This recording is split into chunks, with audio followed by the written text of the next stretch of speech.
सो hey guys, कैसे हैं आप सब। आई होप कि आप सब बढ़िया होंगे और अपनी स्टडी कर रहे होंगे। सो गाइस, आज हम जो टॉपिक कवर करने वाले हैं वो बैटल है। ऑलरेडी हमने चैनल पे बहुत सारी बैटल की वीडियोस कवर कर रखी है। इन्हीं में से हम एक और आज बैटल कवर करने वाले हैं जो कि बैटल ऑफ खानवा है। ये जो बैटल है ये दो लीडर्स के बीच में, जो कि एक बाबर और एक राणा सांगा के बीच में लड़ा गया था। तो जो हमने बैटल कवर की बहुत ज़्यादा इंटरेस्टिंग वे में, इंफॉर्मेटिव वे में किया हुआ है। तो ये वीडियो भी वैसे ही होने वाला है। तो चलिए वीडियो को स्टार्ट करते हैं बिना टाइम डिले।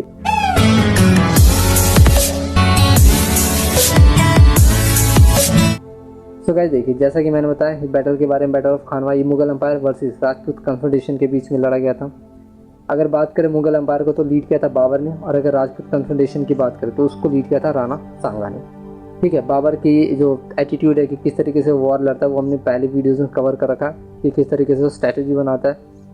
तो वो आप वीडियो देखिएगा ताकि आपको कुछ आइडिया हो।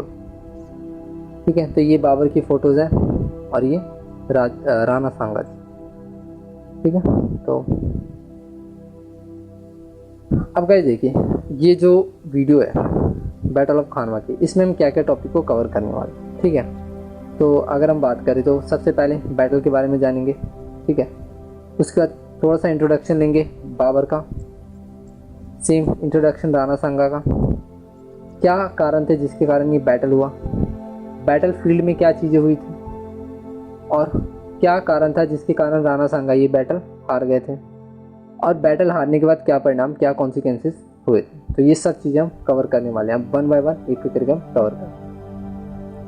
तो सबसे पहले अगर हम बात करें बैटल की, तो गाइस देखिए, ये जो बैटल है ये आगरा से 60 किलोमीटर वेस्ट की तरफ लड़ा गया था।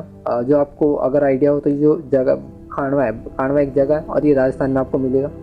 ये जो बैटल है 16 मार्च 1526, बहुत इंपॉर्टेंट डेट, आप इसको याद कीजिएगा, याद रखना, एग्जाम में डायरेक्ट क्वेश्चन आते हैं।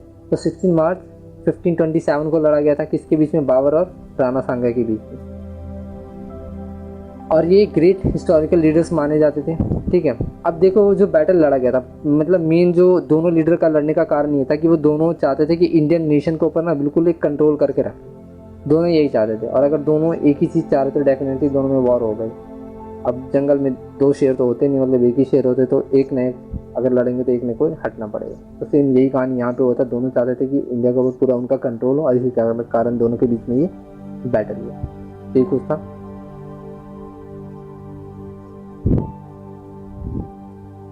अब बात करते थोड़ा सा बाबर के बारे में। तो गाइस देखिए, जो बाबर का जन्म है 14 फरवरी 1483 को हुआ था। थोड़ा सा हम डिस्कस करने वाले क्योंकि बहुत पहले वीडियो में मैंने ऑलरेडी बाबर के बारे में डिस्कस किए हैं ऑलरेडी बहुत सारी चीज़ें, तो वहाँ से आप देख सकते हैं। ठीक है, ये जो मुगल एम्पायर है उसका फाउंडर था वो। ठीक है, और ये तैमूर और गेंगिस खान का डिसेंडेंट्स माने जाते हैं। अब हम थोड़ा सा फैक्ट देख लेते हैं बाबर से रिलेटेड कि क्या क्या फैक्ट्स है, कुछ चीज़ें हैं।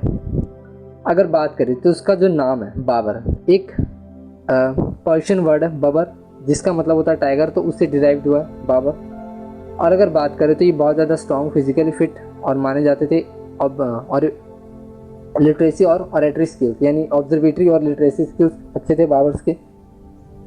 और 1505 में, ठीक है, 1505 में क्या हो गया, उन्होंने किंगडम मतलब माउंटेन किंगडम बनाया था, बट उन पे वहाँ पे पैसे की, मतलब वेल्थ की कमी हो गई थी, इस वजह से उन्होंने इंडिया पे अटैक किया था। अगर आपको पहले की वीडियो थोड़ा सा हिस्ट्री में जाते हैं तो ये आपको थोड़ा सा क्लैरिफाई करता हूँ। जैसे अगर आपको बैटल ऑफ पानीपत याद हो तो बाबर को क्या हुआ था, बाबर और इब्राहिम लोदी के बीच में लड़ाई हुआ था। ठीक है, और बाबर को इन्वाइट करने वाला कौन था, इब्राहिम लोदी का एक कज़न था दौलत खान, उसने इन्वाइट किया था। और उसके बाद बाबर आया था, उसको बस किसी चीज़ से मतलब नहीं था, बस पैसे से मतलब था, और पैसे के कारण इंडिया में आया था, उसने अटैक किया था। अब इसके अगर एथेंस सिटी की बात करें, यानी धर्म की बात करें, तो बहुत ज़्यादा कन्फ्यूजन है, क्योंकि वो कई लोग मानते हैं कि वो तैमूर के भी हैं, और कई लोग मानते हैं कि वो उज्बेक के भी हैं। तो ये बहुत ज़्यादा मतलब ये कि जैसे तैमूर के साइड से तो मानते कि तैमूर है, बट उज्बेक के लोग मानते हैं कि बाबर उज्बेक है। तो मतलब अलग अलग एथेंसिटीज है, तो इसका कुछ क्लैरिफाई नहीं है। अब बात करते हैं थोड़ा सा राणा सांगा जी के। तो गाइस देखिए, जो राणा सांगा है उनको संग्राम सिंह फर्स्ट या महाराणा सांगा के नाम से भी जाना जाता है। ठीक है, ये सिसोदिया डायनेस्टी के रूलर थे।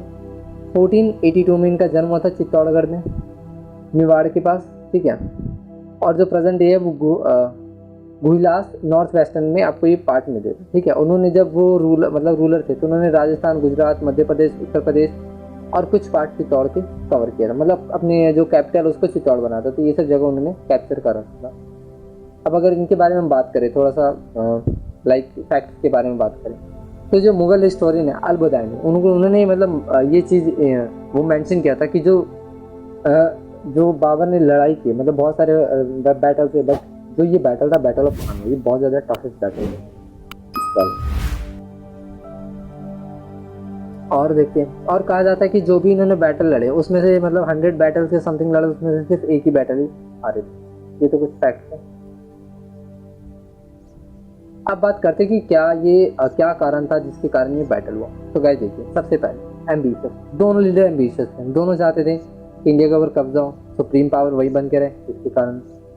उसके बाद जो राणा सांगा थे वो तो पूरा मतलब चाहते थे कि जो मुगल एम्पायर इंडिया से खत्म ही हो जाए, वो फॉरनर को चाहते नहीं थे। ठीक है, उसके बाद जो राणा सांगा थे वो क्या करना चाहते थे, जो दिल्ली और आगरा उसको बिल्कुल एनेक्स करना मतलब चाहते थे, अपनी जो टेरिटरी उसको एक्सटेंड करना चाहते थे। इस तरह से बैटल रीजन में। अब थोड़ा सा बैटल फील्ड में बात करते हैं कि बैटल फील्ड में क्या पोजीशन। तो गाइस देखिए, एज यूजर जैसे मान लो ये वाला जो पोजीशन है बाबर का है, ठीक है, और ये जो पोजीशन है वो राणा सांगा का है। ठीक है, बाबर के देखो अपनी आर्मी को कैसे वो पोजीशन करता था। जैसे यहाँ सबसे पहले तो जो ट्रूप्स हो गए वो हो गए। अब एक चीज़ और है, इस वाले बैटल फील्ड में ना जो बाबर के पास आर्मी है वो बहुत ज़्यादा कम है और राणा सांगा के पास आर्मी बहुत ज़्यादा है। मतलब कहा जाता था कि 2:10 का वो था, मतलब आर्मी का। अगर 2 बाबर के पास है तो 10 राणा सांगा जी के पास है, तो ऐसा करके कुछ वो था।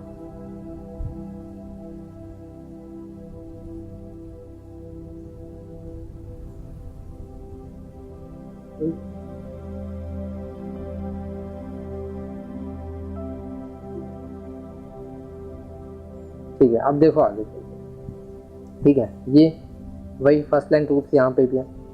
अब गाइस इसमें देखिए, इसने बाबर ने क्या किया था। बाबर ने मतलब पहला है, मतलब ये बाबर के पास ऑलरेडी आर्टलरिस्ट थी, तो उन्होंने क्या किया, एक मतलब वॉल क्रिएट किया। ठीक है, और वॉल के पीछे बहुत सारे जो आर्चरीज वाले होते हैं और आर्टलरी यानी तीर धनुष वाले और जो तोप थी वो लगा दिए, जिससे बाकी की उनकी सेना ये देख ना पाए। और यहाँ पे उन्होंने ये एक जो अपने पीछे वो एक रिजर्व फोर्स भी रखा था। ठीक है, यहाँ पे हाथी वाथी ये सब हो गया और यहाँ पे एक पीछे रिजर्व फोर्स रखा था। और एक चीज़ और है कि जो ये बैटल के मतलब यहाँ पे है ना, यहाँ पे कुछ वो जासूस ये सब रखता था, जो सारी इन्फॉर्मेशन इनको पीछे देता था कि कैसे जो दुश्मन है वो कैसे काम कर रहा है। सेम यहाँ पे पोजीशन थी। अब देखिए यहाँ पे जो बैटल फील्ड में होता है कि यहाँ पे जो इनके ट्रूप्स हैं बहुत ज़्यादा क्या है, वो ऑलरेडी मतलब स्किल्ड है, उन्होंने बहुत सारे एक्सपीरियंस है वो, कि उन्होंने बहुत सारे वो वॉर किया। अब जो बाबर को ये पता था कि जो मेरी सेना है बहुत कम है, राणा सांगा की सेना बहुत ज़्यादा है, तो उसने क्या किया, वो हमेशा डिफेंसिव मोड में वॉर को करता था। और राणा सांगा को ये लगा कि भाई मुझे ना अगर जीतना है इस बैटल को तो बहुत जल्दी ख़त्म करना पड़ेगा, जितनी जल्दी हो सके ख़त्म करो बैटल। सुबह 9 बजे स्टार्ट होती है। ठीक है, और अगले 10 घंटे में बैटल ख़त्म। ठीक है, 9 बजे स्टार्ट होती है, अगले 10 घंटे में बैटल ख़त्म। अब होता क्या है, राणा सांगा को वेट नहीं करना था, उसने डायरेक्ट क्या किया, सारे सोल्जर भेज दिए, वो अटैकिंग मोड में थे। ठीक है, अब ये इन्हें नहीं पता कि इस वॉल के पीछे क्या है। उन्होंने पहली बार मतलब पहले कहीं तोप देखा भी नहीं था कि तोप होता कैसा है, क्या काम करता है, कैसे फंक्शन करता है, क्या डैमेज करता है, कुछ पता नहीं था। बट बाबर को तो सब चीज़ पता था। बाबर ने क्या हुआ, आने दो। ठीक है, उसे तो डिफेंसिव मोड में करना, वो तो जाएगा नहीं, आने दो। जितने भी सेनाएं बाबर ने मारना स्टार्ट किया, जितने सोल्जर थे मतलब जासूस थे, सबको बाबर इन्फॉर्म करता था और बाबर ने तोप ये सब यूज करके मारना स्टार्ट किया। अब ये भी माना जाता है कि इस बैटल के बीच में कई सारे ऐसे राणा सांगा के जो भी अलायंस थे उन्होंने साथ नहीं दिया, या फिर कुछ सोल्जर थे जिन्होंने साथ नहीं दिया, जिसके कारण ये बैटल हार गए। ठीक है, और बैटल हारने का जो मेन रीज़न ये भी माना जाता है कि जो राणा सांगा की जो आर्मी थी वो स्किल्ड नहीं थे, डिसिप्लिन आर्मी नहीं थी। ठीक है, और बाबर की बहुत ज़्यादा स्किल्ड और डिसिप्लिन आर्मी थे। तो इस बैटल में ऐसा नहीं कि राणा सांगा जी हार जाते हैं, मतलब मर जाते हैं, मतलब वो बस बहुत बुरी तरीके से घायल होते। ठीक है, घायल होने के बाद ये बैटल तो ख़त्म हो जाता है।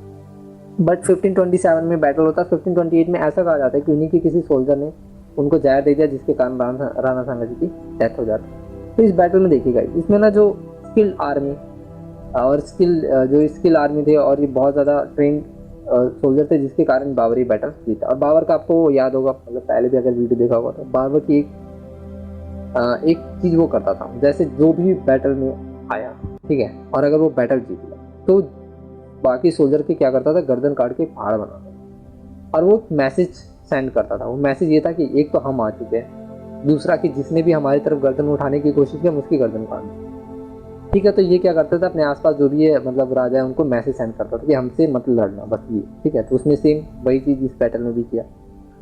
ठीक है, अब आगे चलते हैं। राणा संगा का फेलियर का बात करें कि राणा संगा क्यों हारे, तो गाइस देखिए, सबसे पहले वो एक डिप्लोमेट नहीं थे बाबर की तरह। बाबर बहुत अच्छी आर्मी को मेंटेन करके रखता था, ठीक है, बहुत ज़्यादा डिप्लोमेटिक डिसीजन लेता था जिसके कारण जीते। दूसरा, राणा संगा का फेलियर ये था कि वो बाबर की जो स्ट्रेंथ था उस चीज़ को समझ नहीं पाए थे। आर्मी की तो समझ गए बट उसकी स्ट्रेंथ को नहीं समझ पाया कि वो कैसे चीज़ों को मेंटेन करके रखे। ठीक है, बाबर क्या था, एक कमांडर था तो अच्छे से उसे पता था कैसे कोऑर्डिनेट करना है। बाबर के पास आर्टिलरीज थी और जो बाबर है, बाबर की जो आर्मी थी बहुत ज़्यादा डिसिप्लिन आर्मी थी। तो ये कुछ रीज़न है जिसके कारण राणा संगा जी की इस वॉर में हार होती है। अब बात करते हैं कि इसके बाद परिणाम क्या होते हैं, क्या कॉन्सिक्वेंसेज होते हैं। तो कैसे देखिए परिणाम क्या होते हैं। सबसे पहले जो मुगल एम्पायर है और ज़्यादा पावरफुल हो जाता है, ठीक है, अब कोई रोकने वाला उन्हें। दूसरा, जो राजपूत की पावर, राजपूत की जो सुपैरिटी थी ना, प्योरिटी, वो खत्म हो जाती है। ठीक है, जो अफगान पावर है वो और ज़्यादा वीक होने लग गए थे। जो मारवाड़ था, जो पहले मारवाड़ था बचा नहीं था, मतलब अब वो मारवाड़ हो चुका था, मेवाड़ नाम का कोई जगह नहीं बचा क्योंकि वो राणा संगा जी आ जाते थे। तो ये बैटल था। कैसा लगा आपको वीडियो? आई होप वीडियो बहुत अच्छा लगा होगा। कुछ और टॉपिक पे अगर वीडियो आप चाहते हैं तो कमेंट कर सकते हैं, अगली बार हम इस टॉपिक पे वीडियो बना सकते हैं। तो मिलते हैं अगले वीडियो में, तब तक के लिए।